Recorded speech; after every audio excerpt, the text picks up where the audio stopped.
नमस्कार। Self classes में आपसे स्वागत है दोस्तों। चैनल पे पहली बार विजिट कर रहे हैं तो चैनल को सब्सक्राइब करने के साथ साथ बेल आइकन को प्रेस करना ना भूलें। दोस्तों, पर्यावरण अध्ययन यानी ईवीएस का ये प्राइमरी सेक्शन का चौथा वीडियो लेक्चर है दोस्तों, जिसमें दोस्तों most important selected previous question है जो आपके सीटेट 2022-23 के लिए बहुत ही ज़्यादा इंपॉर्टेंट होने वाला है। ठीक है दोस्तों, तो ज़्यादा देर न करते हुए सीधे चलते हैं हम लोग प्रश्न की ओर। ठीक है दोस्तों, वीडियो अच्छा लगेगा तो वीडियो को लाइक करिएगा, अपने दोस्तों में शेयर भी करिएगा। पहला क्वेश्चन देखिए उसमें क्या कह रहा है। मिजोरम में की जाने वाली झूम खेती के विषय में निम्नलिखित कथनों का अध्ययन कीजिए। पहला, एक फसल को काटने के पश्चात भूमि को कुछ वर्षों तक खुला छोड़ देते हैं। दूसरा, इस भूमि पर उगने वाले बांस और खरपतवार को काट कर जला दिया जाता है। तीसरा, बीज बोने से पहले भूमि की गहरी जुताई की जाती है। चौथा, एक ही खेत में 3-4 भिन्न भिन्न प्रकार की फसलें उगाई जाती हैं। पांचवा, आवश्यकता अनुसार रासायनिक उर्वरकों और कीटनाशकों का उपयोग भी किया जाता है। इसमें से सही कथन चुनना है। ए तीसरा, चौथा और पांचवा। बी पहला, दूसरा और चौथा। सी केवल पहला और दूसरा। डी केवल दूसरा और चौथा। बताना उसका राइट आंसर कौन सा होगा। तो दोस्तों, इस क्वेश्चन के लिए आपका बी ऑप्शन बिल्कुल राइट होगा। ठीक है, केवल पहला, दूसरा और चौथा। पहला, दूसरा और चौथा, यानी एक फसल को काटने के पश्चात भूमि को कुछ वर्षों तक खुला छोड़ देते हैं। इस भूमि पर उगने वाले बांस और खरपतवार को काटकर जला दिया जाता है और एक ही खेत में 3-4 भिन्न भिन्न प्रकार की फसलें उगाई जाती हैं। ठीक है, तो दोस्तों ये झूम कृषि के विषय में था जो मिजोरम में की जाती है। ठीक है, चलते हैं नेक्स्ट क्वेश्चन की ओर। दूसरा क्वेश्चन देखिए क्या कह रहा है। राधा विभिन्न प्रकार की यात्रा टिकटों का उपयोग करती है। ऐसे टिकटों के उपयोग से निम्नलिखित में से किस संकल्पना पर प्रभावपूर्ण ढंग से चर्चा की जा सकती है।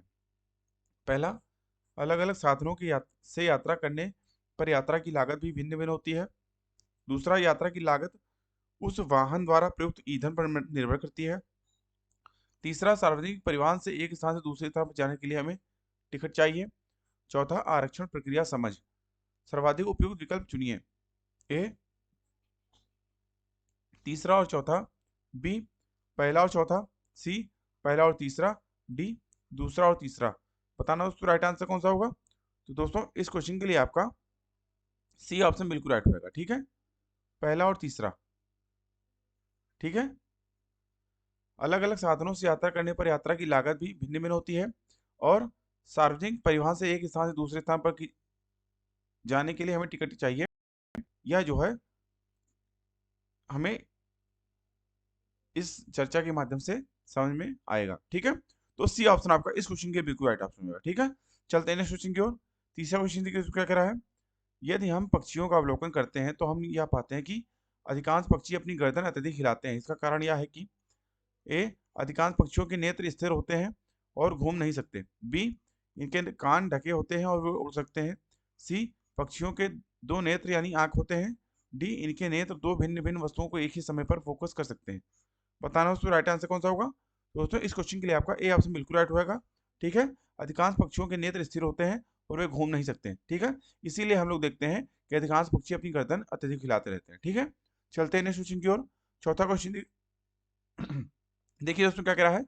रीना आम पसंद करती है और वह इन्हें जाड़े के लिए संरक्षित करना चाहती है। निम्नलिखित में से कौन सा तरीका संरक्षण के लिए सर्वाधिक उपयुक्त है। ए अचार और आम पापड़ बनाना। बी जूस तैयार करना और वायुरोधी डिब्बे में संचित करना। सी प्लास्टिक के थैले में रखना।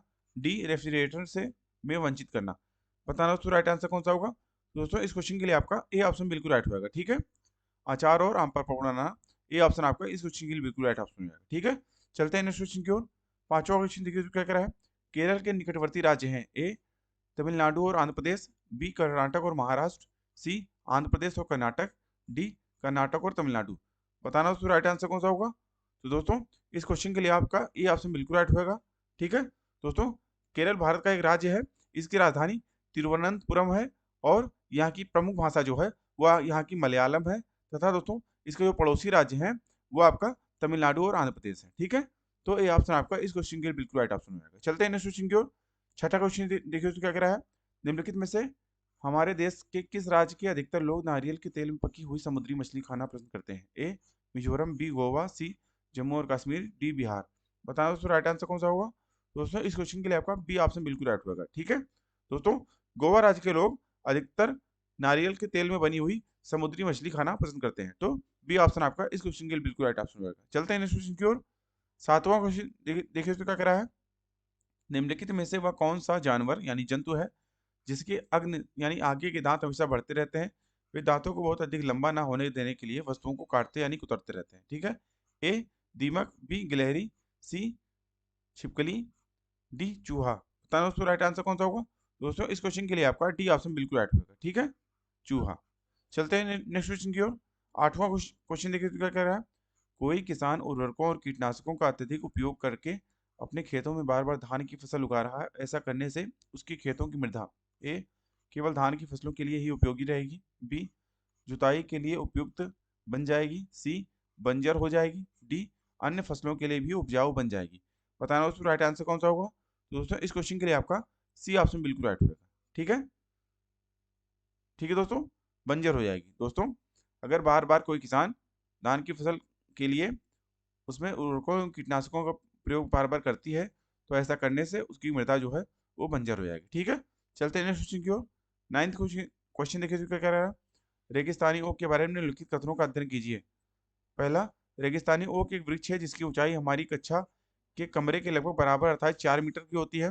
दूसरा, इस वृक्ष की जड़ें नीचे वृक्ष की ऊंचाई की लगभग 30 गुनी गहराई तक जमीन में भीतर जाती हैं जब तक कि पानी न पहुंच जाए।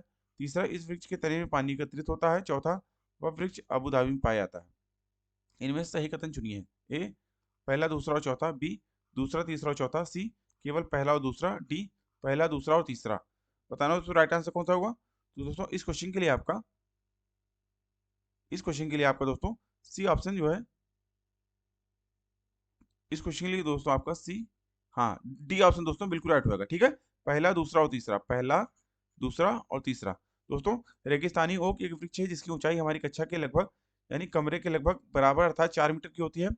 इस वृक्ष की जड़ें नीचे वृक्ष की ऊंचाई की लगभग 30 गुना गहराई तक जमीन के भीतर जाती हैं जब तक कि पानी न पहुंच जाए। और तीसरा, इस वृक्ष के तने में पानी एकत्रित होता रहता है। ठीक है दोस्तों, तो डी ऑप्शन आपका इस क्वेश्चन के लिए बिल्कुल राइट होगा। ठीक है, चलते हैं नेक्स्ट क्वेश्चन की ओर। 10th क्वेश्चन देखिए तो क्या कह रहा है। नई दिल्ली में रहने वाला कोई व्यक्ति पहले भोपाल यानी मध्य प्रदेश और फिर रांची यानी झारखंड का भ्रमण करना चाहता है। उसकी यात्रा की दिशा होगी पहले। बताओ तो राइट आंसर कौन सा होगा। दोस्तों ऑप्शन देखिए। ए पूर्व दिशा में और फिर दक्षिण दिशा में, बी पश्चिम दिशा में और फिर दक्षिण दिशा में, सी दक्षिण दिशा में और फिर पूर्व दिशा में, या डी दक्षिण दिशा में फिर पश्चिम दिशा में। बताना दोस्तों राइट आंसर कौन सा होगा। दोस्तों इस क्वेश्चन के लिए आपका सी ऑप्शन बिल्कुल राइट होगा। ठीक है, दक्षिण दिशा में और फिर पूर्व दिशा में। ठीक है, चलते हैं नेक्स्ट क्वेश्चन की ओर। 11वां क्वेश्चन देखिए तो क्या कह रहा है। नीचे दिए गए सभी जानवरों में निम्नलिखित में से कौन सी विशेषता पाई जाती है छिपकली, गौरैया, कछुआ और सांप में। वे अंडे देते हैं। दूसरा, वे जहरीले होते हैं। सी वे भूमि एवं जल दोनों में रह सकते हैं। डी उनका शरीर सल्क से ढके होते हैं। बताना दोस्तों राइट आंसर कौन सा होगा। दोस्तों इस क्वेश्चन के लिए आपका ए ऑप्शन बिल्कुल राइट होगा। ठीक है, वे अंडे देते हैं। ठीक है दोस्तों, छिपकली, गौरैया, कछुआ एवं सांप, ये चारों जो हैं वो अंडे देते हैं। इस हिसाब से ये ऑप्शन आपका इस क्वेश्चन के लिए बिल्कुल राइट ऑप्शन हो जाएगा। ठीक है, चलते हैं नेक्स्ट क्वेश्चन की ओर। 12वां क्वेश्चन देखिए क्या कह रहा है। इस पौधे में पत्तियां हैं जब जिसमें सब्जी की तरह प्रयोग में लाया जाता है। इसके बीजों से तेल प्राप्त किया जाता है। यह पौधा है। ए पालक, बी नारियल, सी बंद गोभी, डी सरसों। बताना दोस्तों राइट आंसर कौन सा होगा। दोस्तों इस क्वेश्चन के लिए आपका डी ऑप्शन बिल्कुल राइट होगा। ठीक है, सरसों। दोस्तों सरसों का पौधा होता है, इसकी पत्तियों से हम सब्जी के लिए साग जो है पाते हैं और इसके जो बीज होते हैं उससे दोस्तों हम तेल निकालते हैं जिसे सरसों का तेल कहते हैं। ठीक है, तो डी ऑप्शन आपका इस क्वेश्चन के लिए बिल्कुल राइट ऑप्शन होगा। ठीक है, चलते हैं नेक्स्ट क्वेश्चन की ओर। 13वां क्वेश्चन देखिए देखिए तो क्या कह रहा है। कांसा यानी ब्रांज के बारे में निम्नलिखित कथनों का अध्ययन कीजिए। पहला, यह एल्युमिनियम, आयरन और कॉपर जैसे ही एक तत्व है। बी दूसरा, इसके भट्टी में कॉपर और टिन को पिघलाकर बनाया जाता है। सी आदिवासी लोग ब्रांज का उपयोग हजारों वर्षों से कर रहे हैं। चौथा, ब्रांज की बनी वस्तुएं एल्युमिनियम की बनी वस्तुओं की तुलना में हल्की परंतु अधिक मजबूत यानी टिकाऊ होती हैं। इनमें सही कथन है। ए केवल पहला और चौथा, बी केवल दूसरा और तीसरा, सी पहला, दूसरा और तीसरा, डी दूसरा, तीसरा और चौथा। बताना तो राइट आंसर कौन सा होगा। तो दोस्तों इस क्वेश्चन के लिए आपका बी ऑप्शन बिल्कुल राइट होगा। ठीक है, ठीक है, दूसरा और तीसरा। इसे भट्टी में कॉपर और टिन को पिघलाकर बनाया जाता है और आदिवासी लोग ब्रांज का उपयोग हजारों वर्षों से कर रहे हैं। ठीक है, इस हिसाब से बी ऑप्शन आपका इस क्वेश्चन के लिए बिल्कुल राइट ऑप्शन होगा। ठीक है दोस्तों, इसमें कॉपर 78% यानी 78% होता है और टिन का जो है प्रतिशत होता है वो 22% होता है। ठीक है, तो इन दोनों को मिलाकर जो है ये आपका कांसा यानी ब्रांज बनाया जाता है। ठीक है, तो बी ऑप्शन आपका इस क्वेश्चन के लिए बिल्कुल राइट ऑप्शन हो जाएगा। चलते हैं नेक्स्ट क्वेश्चन की ओर। 14वां क्वेश्चन देखो क्या कह रहा है। और दोस्तों ये इस वीडियो लेक्चर का लास्ट क्वेश्चन है। निम्नलिखित में से कौन सा मच्छरों से होने वाले फैलने वाले रोगों का समुच्चय है? ए चिकनगुनिया मलेरिया मियादी बुखार, बी हैजा डेंगू मलेरिया, सी चिकनगुनिया डेंगू मलेरिया, या डी चिकनगुनिया हैजा मियादी बुखार। बताना दोस्तों राइट आंसर कौन सा होगा। दोस्तों इस क्वेश्चन के लिए आपका सी ऑप्शन बिल्कुल राइट होगा। ठीक है, चिकनगुनिया डेंगू मलेरिया। ठीक है, तो दोस्तों मच्छरों से होने वाले यानी फैलने वाले रोगों का समुच्चय इसमें चिकनगुनिया डेंगू मलेरिया है। ठीक है दोस्तों, तो दोस्तों अभी के लिए इतना ही। आशा करता हूँ आपको वीडियो अच्छा लगा होगा। दोस्तों वीडियो अच्छा लगा हो तो वीडियो को लाइक करिए, एवं आपने अगर अभी तक हमारे चैनल को सब्सक्राइब नहीं किया है तो प्लीज़ हमारे चैनल को सब्सक्राइब करिए, बेल आइकन भी ऑन कर लीजिए, जिससे हमारे चैनल पर आने वाले सभी प्रकार के वीडियोज़ के नोटिफिकेशन आपको मिलते रहे। दोस्तों अभी की वीडियो को देखने के लिए आप सभी का बहुत बहुत धन्यवाद। मिलते हैं दोस्तों नेक्स्ट वीडियो लेक्चर में, तब तक के लिए थैंक यू। जय हिंद।